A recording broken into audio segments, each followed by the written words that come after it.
बिहार विधानसभा उपचुनाव के तहत मोकामा और गोपालगंज में वोट डाले गए।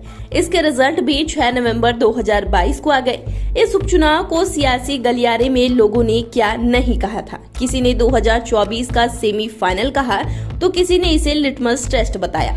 लेकिन जिस तरह दोनों सीटों पर रिजल्ट आए, दोनों ही गठबंधनों के हाथों के तोते उड़ गए।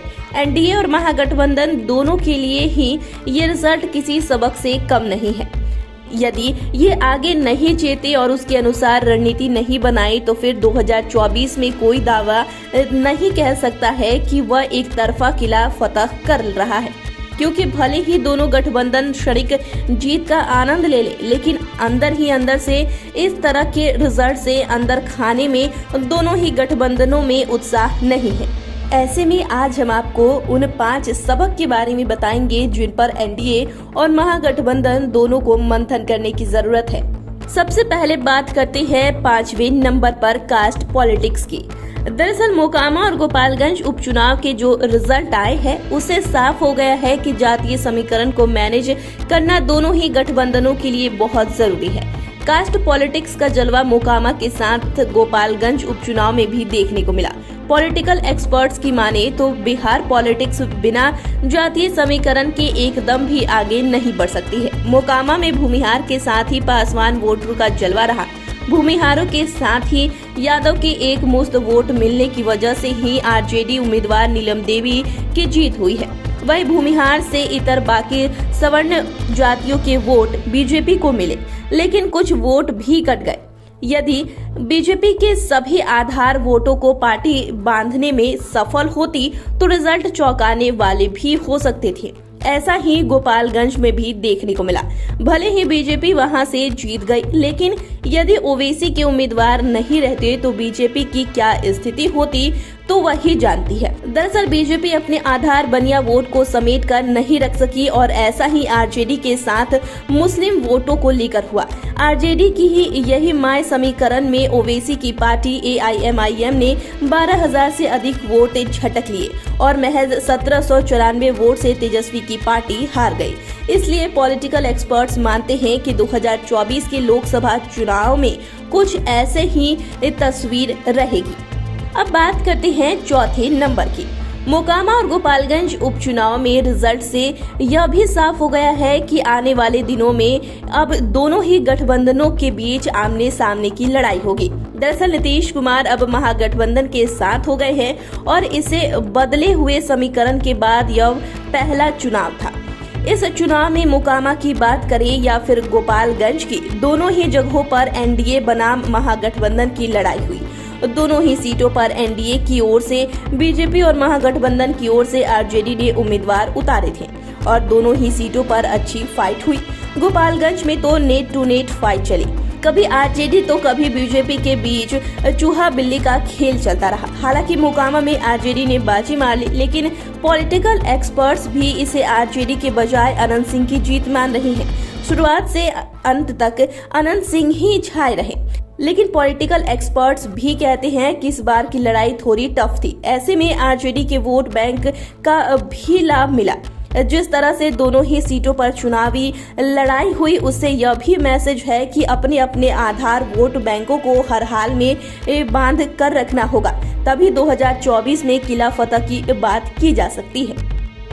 मोकामा और गोपालगंज की लड़ाई से यह भी क्लियर हो गया है कि अगर यही इस सियासी समीकरण रहा तो फिर इसमें ट्रायंगल की कोई गुंजाइश नहीं है और यही लिस्ट में तीसरे नंबर पर है। अगर मोकामा में कुल 6 उम्मीदवार तो गोपालगंज में कुल 9 उम्मीदवार सियासी मैदान में थे।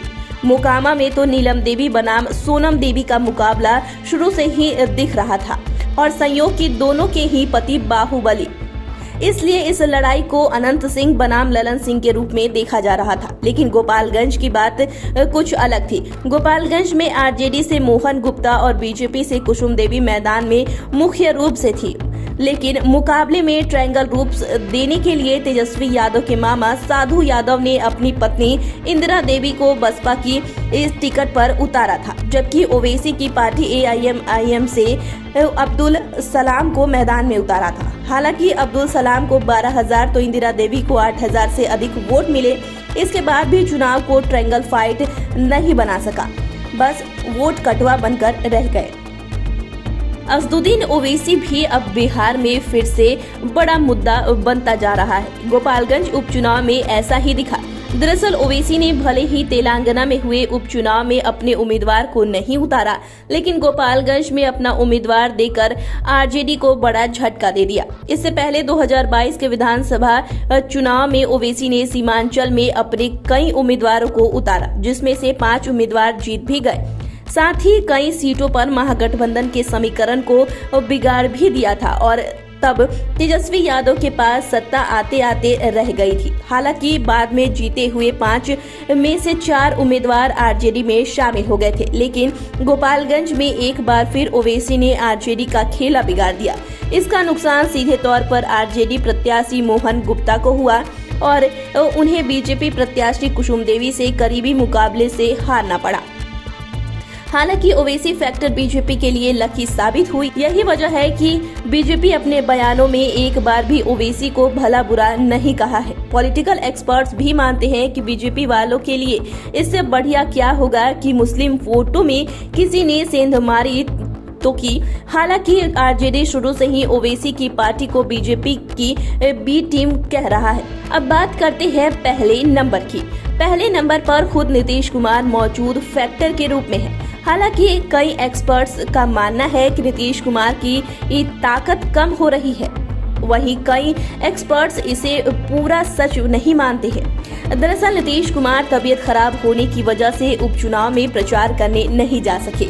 उन्हें छठ पूजा के निरीक्षण के दौरान चोट लग गई थी। इसका खामियाजा बेशक महागठबंधन को थोड़ा भुगतना पड़ा। हालांकि मुख्यमंत्री ने वीडियो क्लिप भेजकर दोनों ही सीटों पर आरजेडी उम्मीदवारों के जीतने की अपील की थी, लेकिन इसे बीजेपी ने दूसरे एंगल दे दिया था। इसे लेकर बीजेपी के वरीय नेता से लेकर आरसीपी सिंह और प्रशांत किशोर ने मुद्दा बनाया था और कहा था कि आखिर क्या बात है कि नीतीश कुमार प्रचार करने नहीं गए। बीजेपी ने इसे इस ढंग से मुद्दा बनाया कि कुछ वोटर तो झांसे में आ ही गए और इसका खामियाजा महागठबंधन को उठाना पड़ा। ऐसे में यदि यही समीकरण 2024 में रहा तो नीतीश कुमार को पूरी मुस्तैदी से प्रचार में जाना होगा और बीजेपी को भी इसके आगे की रणनीति बनानी होगी। तो फिलहाल के लिए इतना ही। हमारे लाइव स्टेज चैनल को सब्सक्राइब करें, फेसबुक पेज को लाइक करें। वीडियो देखने के लिए आपका शुक्रिया।